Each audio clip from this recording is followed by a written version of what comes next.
Hey everybody, Edo here, and this week I wanted to talk about building an audience. And, obviously if you're going to be running a Kickstarter, you want to get as much people at the door as possible when you go live. And if you're going to sell a title, having an audience or a tribe, wherever you want to think about it, especially on the Kickstarter side, is a big deal and something most creators think about when they're getting into it. And actually, I have a number of videos I've done over the years about marketing and about running a Kickstarter and getting the word out. So I feel like I've covered it in general, but I wanted to touch on it again. And actually, because I got an email requesting it. And I want to read a portion of it to start, which is nice. I'm not going to give this person's information. Has done Kickstarters in another field, wants to move over and do board game Kickstarters, and had an audience and trying to move them over, that kind of thing. But said some nice compliments, which is always appreciated. And then says, I find that building an audience is the biggest challenge. I know it's something that is talked about a lot. I built a following for my comics. But in terms of building an audience from scratch for my game, it's been rough going. I'm well versed in the foundational aspects of things. I've reached out to my existing audience and grabbed any crossover folks that were interested and got them signed up for a mailing list. I have my social media accounts and I've created a Facebook group. I'm adding the inflection, obviously. I've got an account on BGG and I've engaged there. Granted, it's early and I'm starting to get people together. I've been digging around on the subject and I know I can do some paid advertising, but I wondered if you'd consider doing a video on building an audience that goes beyond the basics I've mentioned and into things that have worked for me. So one of the things that I think is interesting about the way that was written in the comments is I think it's all basics, right? I think building an audience is not, I could do a video that was specifically how to do targeted Facebook ads and run A/B tests and image testing on Facebook's ads. It's really nuanced about a certain vector. And, there's value in that, but there's also plenty of that content around. Guess what? Learning how to run effective Facebook ads, you don't have to be in board games. Just look up the topic and there'll be tons of videos from all sorts of industries that are practically identical. But what resonated with me in the question, what I think is so important is one, building an audience takes time and work, especially if it's new, right? I feel like there's this, if somebody's an audience, at that point, and I know I'm not trying to, it's not semantics, but if somebody's an audience at that point, I feel like it's because you have something to say that they want to listen to. Otherwise, they're just people you're trying to put ads in front of and hoping that they click through, right? And I don't think there's anything wrong about it, but I do think going back to building, especially if you're building from the ground up, doing that is very grassroots and along the lines of some of the things that this person mentioned. But so again, to talk about it, I have an upcoming Kickstarter, right? I always have an upcoming Kickstarter, but I'm talking historically speaking. When I was going from 0 to 60 for Liftoff, my first game, there's an expanded deluxe edition, but the early one, first game for Kickstarter for Pencil First Games. At that time, I was not really part of any Facebook groups about board games. I was on Facebook. I didn't have an active connected Twitter in terms of board games. I think I did have a Twitter account. At the time, I wasn't using Instagram or any other social networks, nor Reddit. And I really didn't even know what BGG was. I was about as new to the board gaming scene as you could imagine. And, getting ready for the Kickstarter, the messaging 6-7 years ago is identical. You need an audience. You need to have people ready to go. It's a competitive landscape. And for sure, it has just gotten more and more competitive. And so diving in and starting to build that audience, I think, comes in different forms. So what should you do? One, there's nothing wrong with building and growing and grabbing existing fan base. Existing fan base for a Kickstarter creator who hasn't done anything before typically is their friends and family. I would not look past friends and family. I think it's important they can provide activity, and maybe you have a brother or sister that gets really engaged, or turns out your uncle's really into board games, or you never know what type of connections you can find with them, but going through and connecting with them. How do you connect with them? You can probably call them, you can probably text them, maybe you have their email, that kind of thing. That is, for most people, ground, and again, it's like, this is the basics, but that's A, right? Then you're moving out of A. And if you've done comics or some other campaign, you can absolutely say, hey folks, I want to do something new, you like this, why don't you come over and get on a mailing list, I'll let you know about this, and I'm starting to build that awareness. I think that's really important. Many creators don't have that, and what I think creators don't understand is oftentimes, I might like you as a creator, I might like your work, but I fundamentally, me liking you has nothing to do with whether, if I like you and I like comic books, as an example, that doesn't mean I like you and I like your board games. And that doesn't mean I go from being willing to spend money on a comic book to being willing to spend money on a board game, or a miniature game to a party game, or a party game to whatever, a Euro game. So it's one thing to like you and be curious. It's another thing to spend my money, right?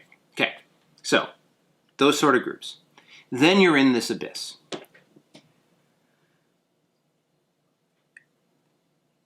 I would emphasize there is a huge difference between the board game Facebook communities online and real-world people. They're both valuable. They both have reach, but they are different.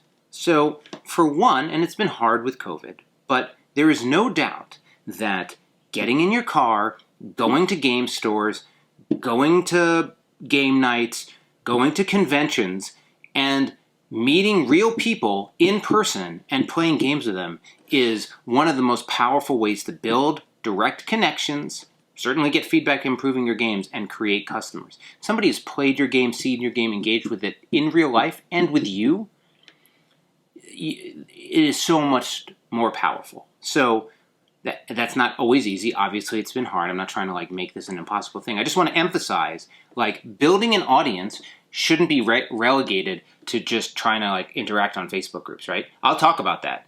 But get out, meet people, play the game, I think is super important. It's something, what's his name? I can't remember the name of the company. It was Bruin USA. I should remember his name. But he drove across the country, game store to game store on a road trip. Now, not everyone can do that, right? But it's just an example of building that momentum, building that audience, okay? Now, one thing you can do while you are doing that is spin off content while you're doing that. And this is going to be a thread through everything, which is do something and then use that something you did to produce content, and then get that content out there in different forms, So let's take that going out playtesting. Share photos. Playtesting my new game on Twitter and Instagram. Write a designer blog or a blog about what it was like to go to a playtest for your first time. Promote your local store. Look for ways and opportunities to engage the space, engage the people, engage what you're doing, because in many ways, an audience is connections, right? So again, going back to that game store, you can go game store to game store, play with people in the store, talk to the store owner, ask them their opinion, see if they'll play with the game, see if they'd be willing to run a play test for you. What you're trying to do is pre-brand, pre-new thing. First time, you're really just getting people to care and engage with your product. Again, we can talk about the marketing language, but this is the small grassroots work. And then, again, following each of those threads. So how can I share this on social media platforms? How can I post it on BGG? What might be interesting about this or that? And thinking about a content, there might be a local story in this, or a local newspaper. There might be something that has to do with becoming a designer that's really interesting. Perhaps there's an interesting art conversation that's going on. And you're just looking for little inlets into each of these different communities and conversations. So again, get to game stores, get to game nights, get to conventions. While there, engage, create social media. At a bigger convention, depending on the rules, you can do things like have little contests or little things that drive you. One of the cool things we did with Liftoff is we handmade super small little meeples and then alien eeples, and then got people to take pictures of those all over Gen Con and hashtag Twitter, and brought and created all these great morsels of content and content other people were able to produce. There's that game night video on Netflix or Amazon Prime or whatever. I actually admittedly didn't make it all the way through it, but they talked to the Exploding Kittens guys, which is a really interesting interview, and one of the things they talk about is how their social media stretch goals, or their stretch goals for the Kickstarter campaign, were all about getting people together to do social media stuff. Like, we'll unlock something if we get 3,000 people in a bath, in a pool with making cat ears or something, right? So, you engaging, you using that engagement to spin off content, you using that engagement to spin off other people to spin off content, right, is super valuable. Also, again, on that smaller scale, the quality of your giveaway takeaway reminders. You can get somebody's piece of information. You can give them a cool sticker. You can have a little meeple or something. Like, the more there's a piece of something to connect and remember, the better. So, and along those lines, you can be submitting your game to game design contests. You can be submitting, for the Siblings Trouble, we were in Tabletop Deathmatch, which was crazy, which was a VidTV YouTube competition, and we also then submitted and were part of PAX Unplugged. Those were all great opportunities to get out, to play, to meet, to do. Okay, so that's the using your legs and your mouth and we're getting out there. When it comes to online communities, for sure, you're doing a couple things. You're building, you're connecting with an audience, and you're finding folks who may in the future be interested in your product. Great, we'll talk about that. But the other thing you're doing is you're connecting with community leaders, isn't the right way to say it, but folks in the community and influencers. I'm not really talking about YouTube influencers, but just people who are vocal. And it's the same sort of thing that as you are trying to generate your audience and grow, if you're doing it in a way that other people appreciate and see, earnest, engaged, helpful, thoughtful, those folks start paying attention, right? That's when they're aware of your campaign, it comes out, and they back it for $1 to support you. Or they retweet what you did. Not really because they're interested in your game, but because they're interested in your story. And for a first-time Kickstarter creator in the board game space, your story is a big part of it, right? Because ultimately, again, maybe your game's amazing, right? Like, maybe your artwork's so cool, the idea's so compelling, you don't need any of this. Or you understand the market and marketing so well. This is sort of like more the typical new indie type of answer. But there are other routes to it. Okay, so you're interacting in these communities, getting to know, not just having your own Facebook group, but getting to know the different Facebook groups, joining them, participating in them. It doesn't take that long to figure out how many there are, where there are. There's lots of resources that list them all out. Join them, watch them. One of the things you should be doing this entire time is paying attention to what everyone else is doing. Oh, that guy's talking about this for their Kickstarter. That person tried this campaign. Each and every one of those should be cataloged as an example of something you could do or riff on. Oh, they sort of did this promo thing. I don't really like it, but I could do that for my game. So it's about paying attention and rolling through those different groups and communities. So certainly that's true. There's the Facebook side of that. Instagram's a little looser, but you can certainly see what people are doing on Instagram. You can, engage with and try to understand the Reddit space, and as well as Twitter, Pinterest. There's some other options and newfound spaces. One thing I'll note I find is definitely expose yourself and engage with these other groups, but there is something to be said about using the channels that you're comfortable with and use regularly. You need to get out of your comfort zone, but I wouldn't be afraid to be I really understand Facebook really well, or I've been part of this Reddit board gaming space the most, and leveraging that way. Engaging with that community, though, there's all sorts of things you can do. Asking questions about how to learn and grow is fantastic. Sharing your progress, all that stuff that came out of your trip and you're showing off your game is fantastic. Getting people to provide opinions goes a long way, and giving people the opportunity to give easy opinions, hey, which do you prefer, A or B or C, are pretty strong ways to get people to engage. Or to ask leaning questions are pretty strong ways to get people to engage. And you got to be careful and you got to think about it, but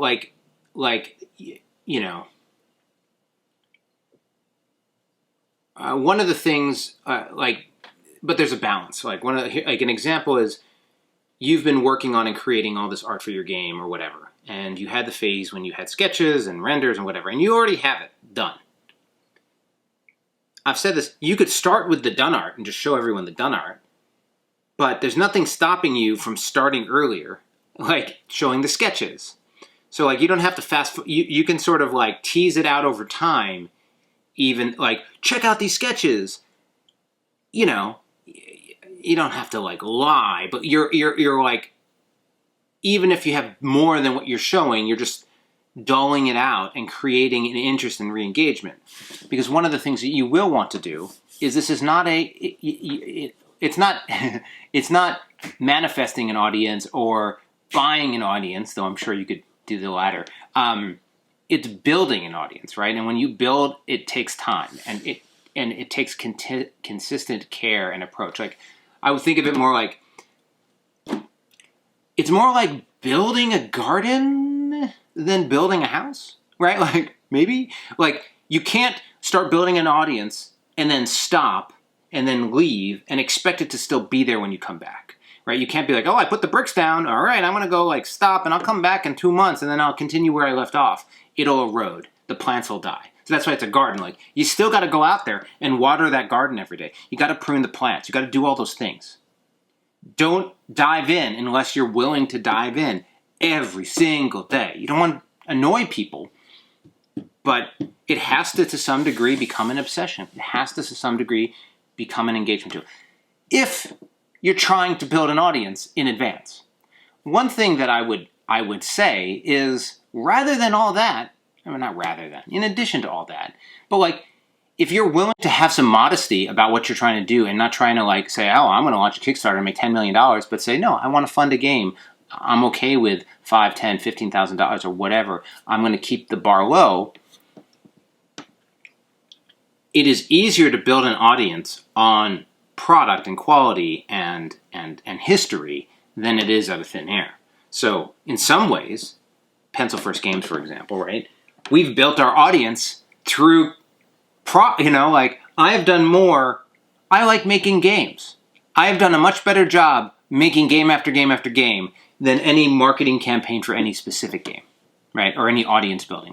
What have I done is I deliver, and I try to continually deliver, and deliver on time and quality and engaging and fun and all that stuff. Because that to me, I like that part. But I still do the other things too. But I'm actually not the biggest marketing spender. All that stuff. Okay. So then, but Ed, come on, of course I can still spend, right? And yes, you can spend. And so really, once you start getting into spending, at really concrete, who is your target audience? Who do you think will like this game? What are other products and things that they'd like? What are the themes and visual metaphors that speak to that group well? okay? Then how can I take our product, refine the messaging, what's cool about it, to cross back towards that group, right? Because what you want is to have an ad that resonates with folks that then you can drive to sign up and engage on your Kickstarter. You don't, in my opinion, that's how you get the strongest engagement and the more likelihood to have sticky engagement. Honestly, you could just take a provocative image and some provocative words and get people to click it, right? Like, there's a difference between making an ad with click-through rates versus making an ad that'll get somebody to sign up for your newsletter or back your Kickstarter. So it's worth thinking through.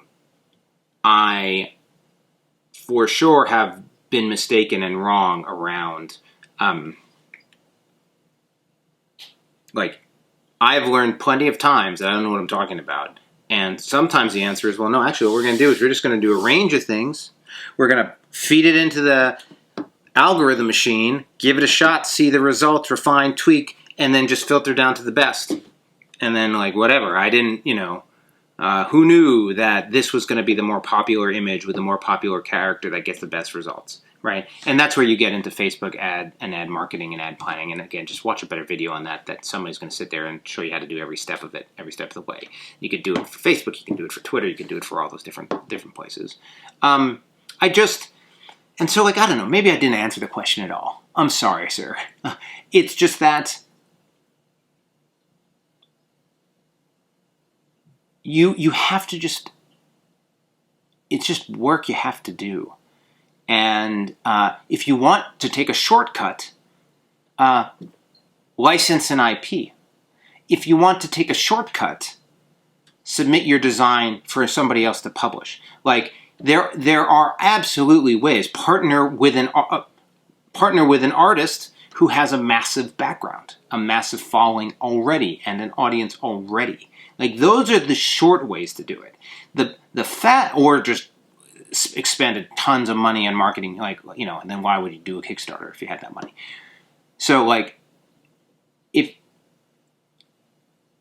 it's that build versus grow versus, like, if what you're talking about, which is what it sounds like, is how do I grow and build my audience, it's like, no, you got to do all those things, and you got to do them slowly. And the biggest hint I can say is, as you do things, photograph, document, export it all out so people can see what resonates with them and engage with you and go.